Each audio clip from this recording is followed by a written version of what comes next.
These two screws hold the hold down plate. It keeps the cocking rack in position. And the cocking rack and plate are there. Just recover that screw before it gets away. You can lift off the film release button and its return spring. Lift out the shutter release shaft and its return spring. A single screw, and then I can lift this chrome plate off the top of the body.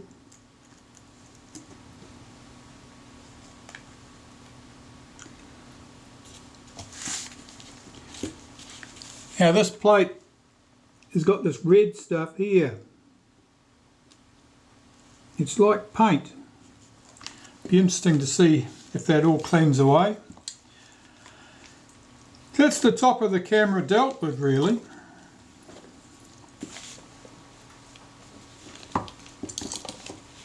I'll flip it over and deal with the base. So I'm going to start by taking the back catch release cover off.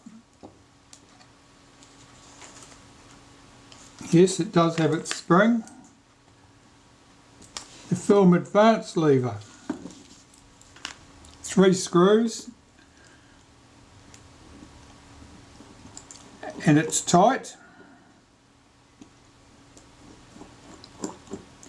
As I said earlier, the leatherette patch was missing from was loose off the camera. How it came to be loose is anyone's guess. I need to remove that leatherette.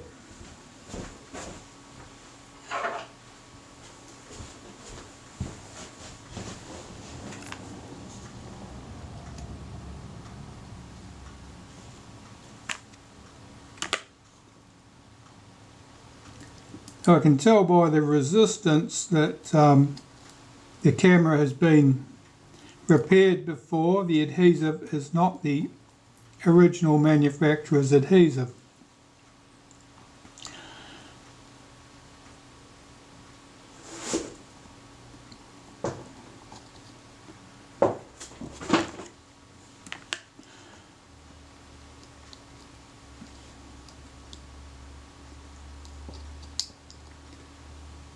The leatherette is quite well stuck. Going to have a look at that and decide whether I want to run a few drops of solvent down underneath it, naphtha in this case, to decide whether that would be a useful thing to do.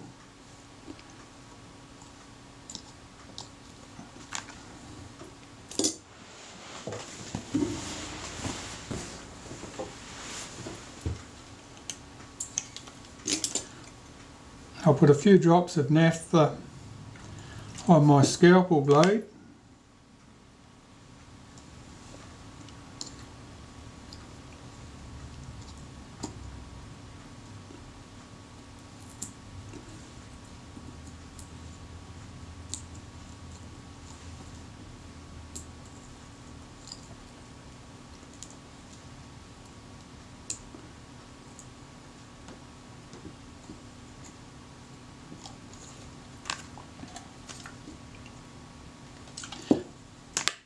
With old cameras, you have to take great care with the leatherettes. Replacements are not available, although you can get replicas. They won't look the same as the originals, and you can't get replicas for every camera.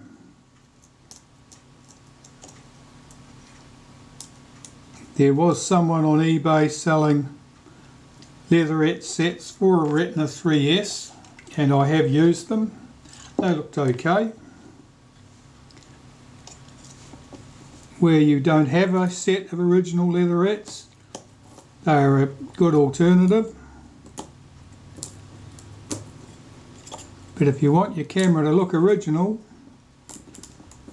they're not going to do it for you.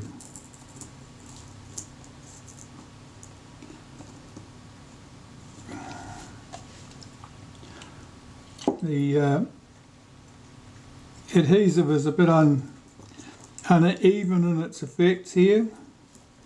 Some parts are stuck very well, other parts just crack away like there's nothing there at all.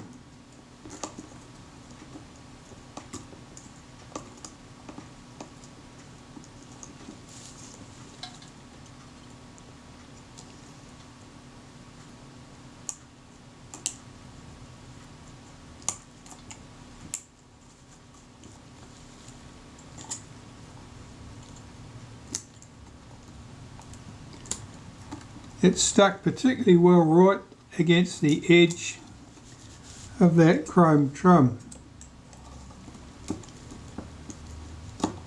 Here we go. Leatherette's loose. You can lift that off. It's undamaged. Shows virtually no adhesive on the leatherette, to the extent that I think that was probably a new leatherette fitted to the camera when the camera was repaired last. Had it been the original leatherette that had been removed and replaced, I would have expected to see more glue evident on the back of the leatherette. And in that case, there was very little.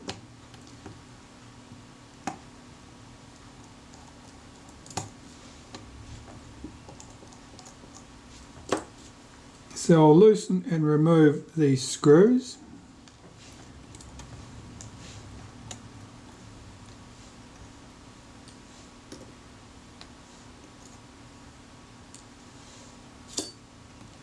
The chrome trim should lift off the base of the camera. That patch is loose, that can come off. That is also loose, that can come off. The film advance lever here is just dirty dust and dried grease. The tripod socket screws are loose, which is entirely to be expected. These screws often work loose. They're loose more often than not, probably. They create a great deal of trouble if someone puts their camera on the tripod, does the screw up, discovers that the camera's not exactly tight, and then entertains themselves by doing the tripod screw up even tighter in an attempt to make the camera stay still, in which case of course the attempt is doomed, and all that you're likely to get from it is a damaged tripod screw and socket. Well, the leatherette here is loose on the front panel piece in the middle, but not loose back further. And I suspect I'll find the same here.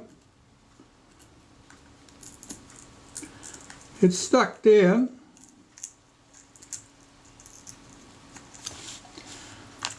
We've got an aluminium body here and some sort of copper alloy brass plate in the middle here. The adhesive sticks differently to the different metals.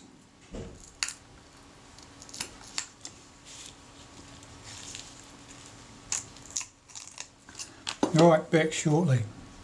Okay, picking up where I left off, getting these leatherettes off the camera.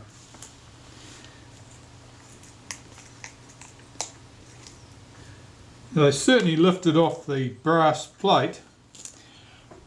Whether that was done intentionally or whether that's just something that happened, I don't know. I've just put a little bit of naphtha on the blade of my scalpel and see if that helps me slide it down underneath that featherette.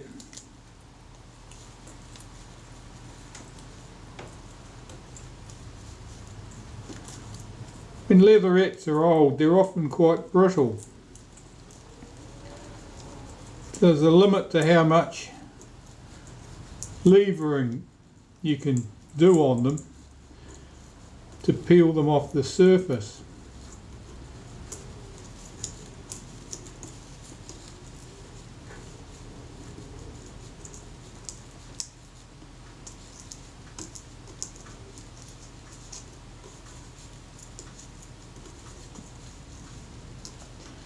Given the general state of the camera, I expect that it's been repaired probably more than once in its life, and so it may have multiple layers of different glues have been used to stick the leatherettes down.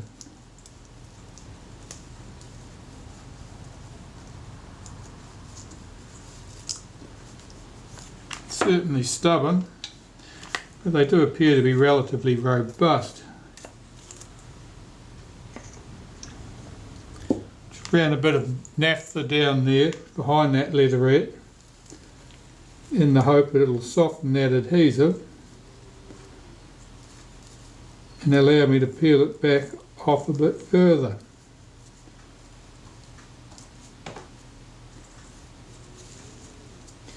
Now I notice there's a little bit of red showing there.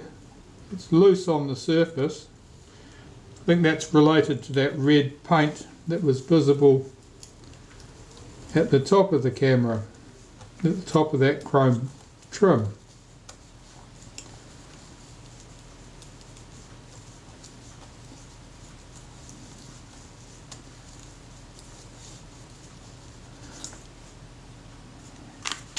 That's coming away. Let's just put a little drop down here.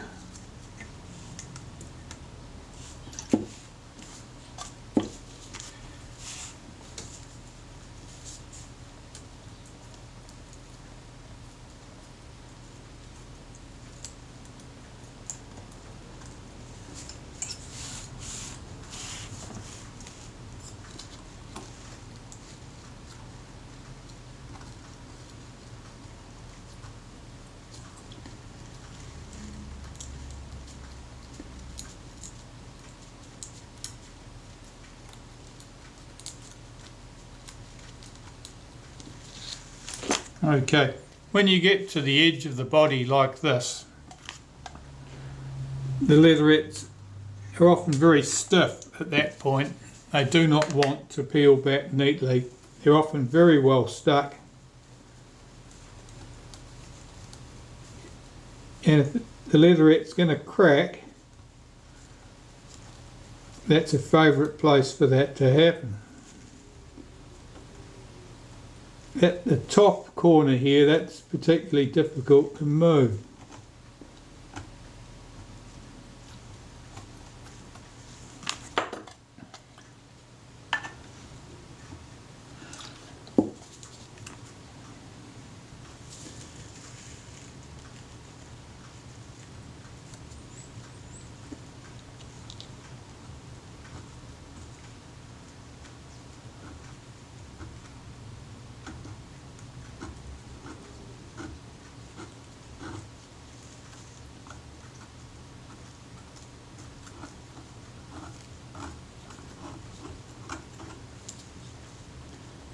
Yeah, the glue line there is quite thick.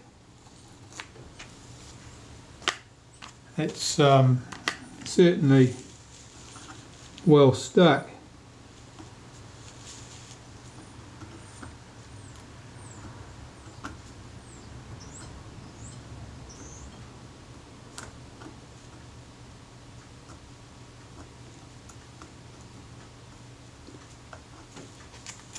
That should just about be it. No, not quite. Still stuck down on that edge.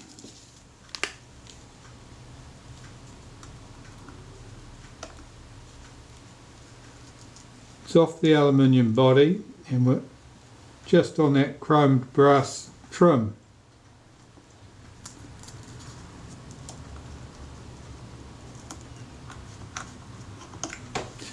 Right, so the leatherette's off.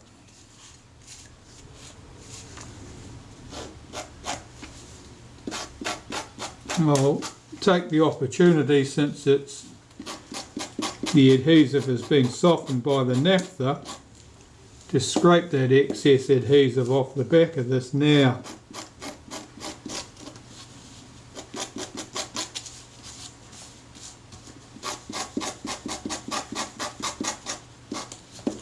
That'll do for the moment. That leatherette's in fine order.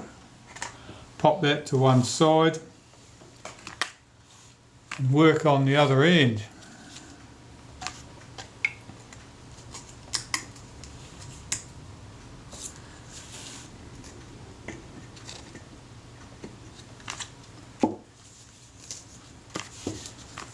So again, I splashed a bit of naphtha underneath that leatherette.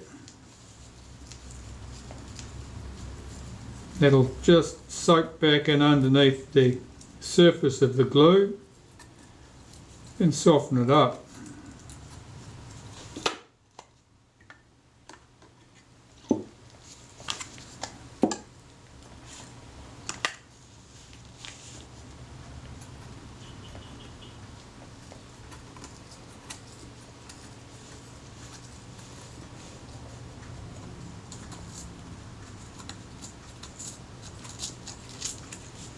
Alright, this one's coming off a little bit easier.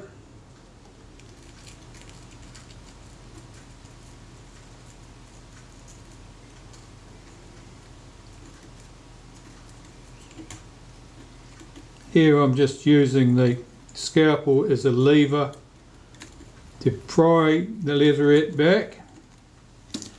Again, the leatherette's come off quite cleanly. And I'll scrape that loose adhesive off it while it's soft. Here you can probably see all this green staining here. That's corrosion product from the brass plate at this point. And that corrosion is why the leatherette was coming away from the brass and not the aluminium. So that leatherette's in good condition, that'll be fine. So we're done with the leatherettes.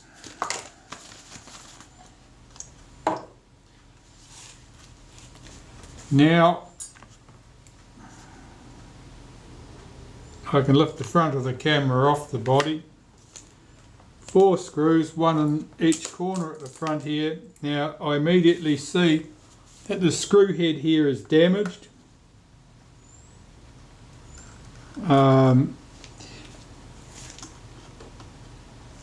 Somebody must have had trouble getting the screw out and it's been damaged by a screwdriver. Lift those screws out.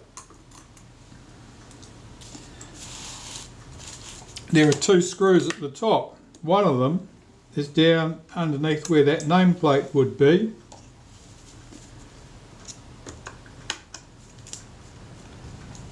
And one's over here. We'll get this one first because it's the other one's not playing the game. This one.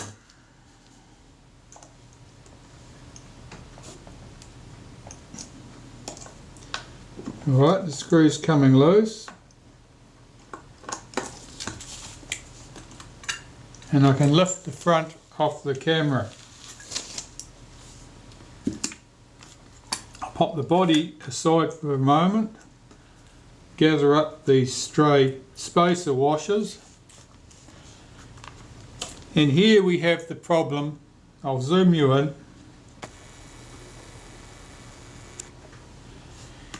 Here is the reason that the shutter is loose on the front of the camera.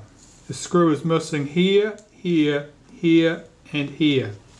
So the 4 screws that hold that in place are all missing.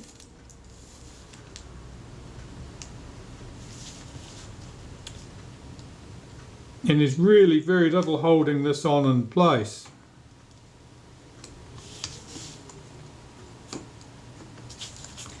Just this trim really at the front. The wheel, the setting wheel runs through the trim. The setting wheel is fixed to the brass plate, the trim is fixed to the shutter. That's why that's flapping. Good. Well, that's that little mystery solved. We know it's short 4 screws. And we could hear one rattling about,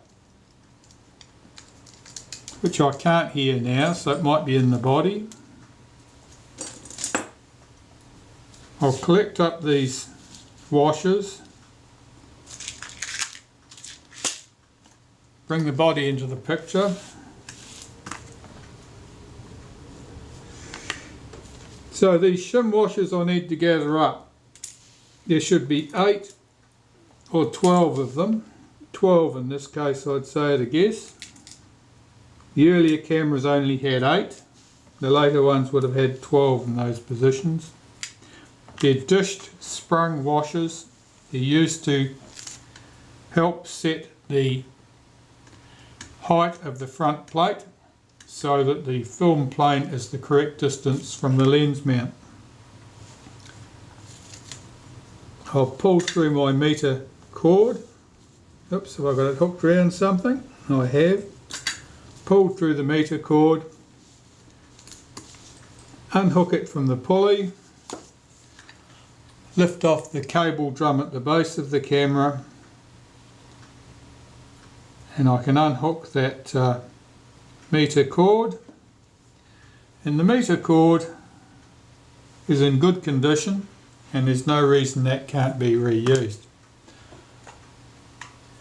That meter cord was very possibly silk, very, very strong.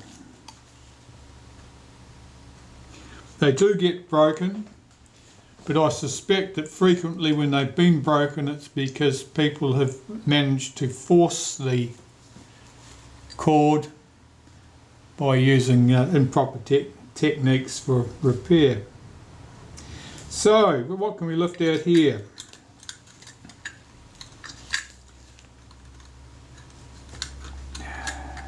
That arm should slip forward, this arm should slip forward. I can lift out the plastic baffle and this metal baffle behind it. The metal baffle here is displaced.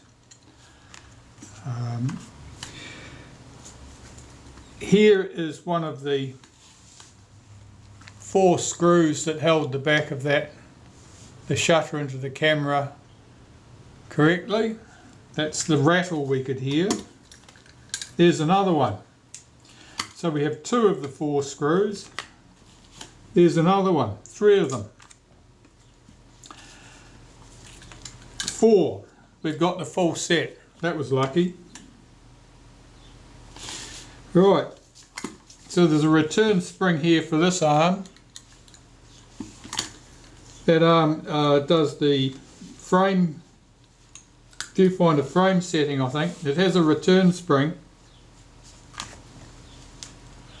And it's easy to lose that while you're servicing the camera, so I'm taking that off now. I'm going to remove this piece here, and that'll allow me to take out that transfer shaft and these arms for the rangefinder and the frame selection. So there's 3 screws at the top here.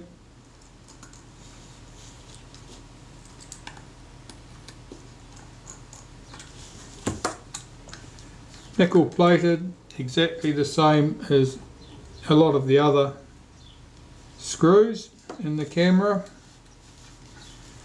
Alright, I can lift that plate out.